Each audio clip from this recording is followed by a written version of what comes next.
The Independent Special Committee, of which I've been chairman, was established by resolution of the board of MTN Group on the 1st of February 2012.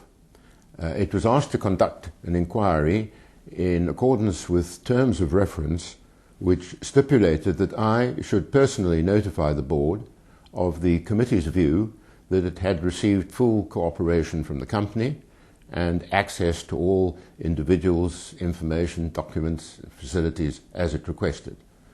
And that the investigation has not been the subject of improper interference or influence or obstruction, and that I approve the report. I have pleasure in being able to state that the committee is of the opinion that it has received full cooperation from the company and has been given unrestricted access to all individuals, information, documents that it requested. And there's likewise been not the slightest attempt by the company or its management to influence the committee in its deliberations or this report. And the report has the full concurrence of all three of the members. I'll now give you a summary of what the report says.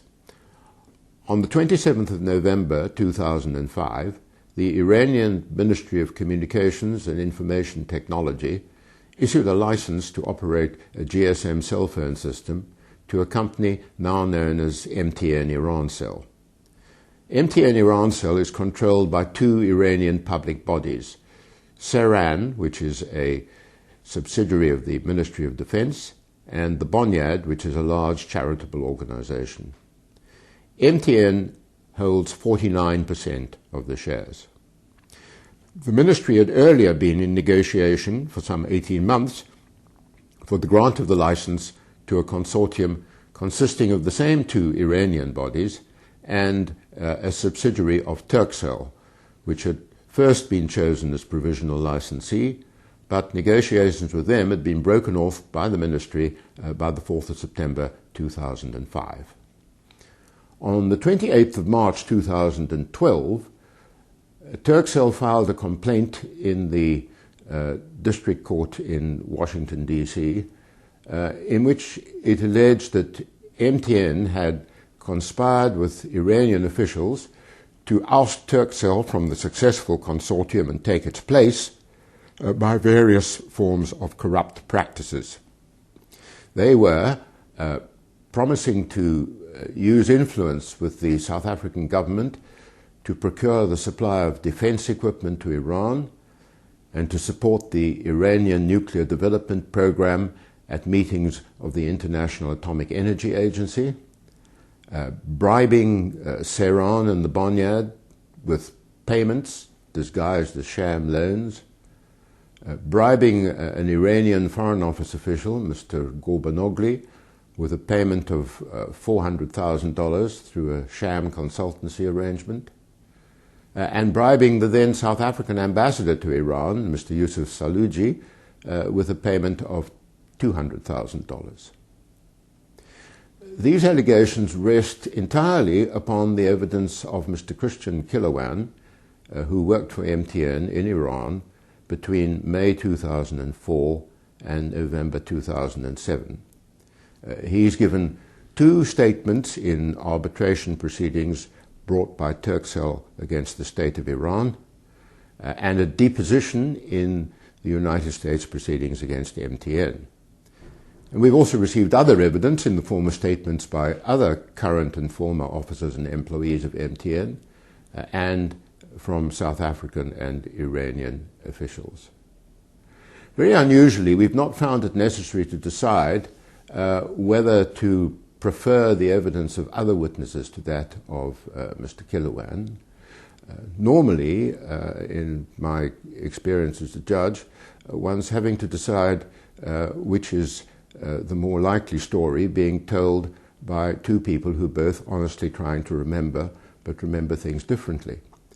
But in this case, a comparison of Mr. Kilowan's evidence with contemporary documents, mostly written by himself, is enough to show that the allegations are a fabric of lies, distortions, and inventions.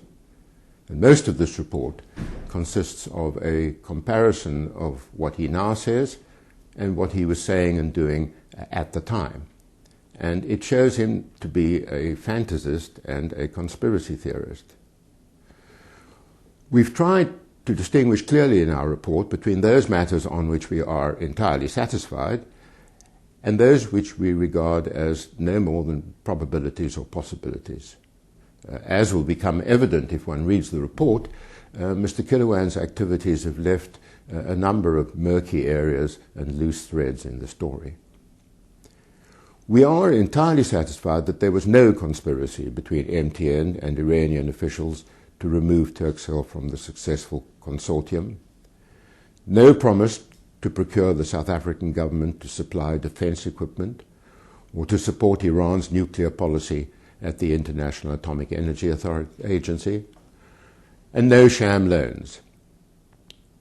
We find that on the 4th of April 2007, a subsidiary of MTN made a payment of $400,000 into the personal account of a Mr. Musa Husseinzadeh, who was a business partner of Mr. Killowan and who had been introduced to him by Mr. Gorbanogli, the Foreign Office official. We don't know what happened to this money, because the evidence of neither Mr. Killowan nor Mr. Husseinzadeh is reliable, and Mr. Gorbanogli denies that he ever received it. The payment was made on an invoice from Aristo Oil International Limited, of which Mr. Husseinzadeh is a director, said to be for consultancy services. It appeared to be countersigned by Mr. Futuma Naleko, then the Chief Executive Officer of MTN. But there is evidence, including handwriting evidence, to suggest that the signature was a forgery. We make no specific finding on that point, but we are satisfied that neither Mr. Naleko nor Mrs. Charnley, who was until March 2007 the MTN director responsible for Iran, that neither of them approved a payment which they knew to be intended for Mr. Gorbanogli, the Foreign Office official. We are entirely satisfied that MTN paid nothing to Ambassador Saluji, and that neither Mr. Naleko nor Mrs. Charnley authorized Mr. Killowan to promise him anything. The complaint does not allege any other specific acts of corrupt practices against the chairman or the other members of the board of MTN or its senior management. It only alleges participation in the acts said to have been done by Mr. Naleko and Mrs. Charnley. And since we have found these to be false, we find equally that there is no substance in the allegations of participation by others.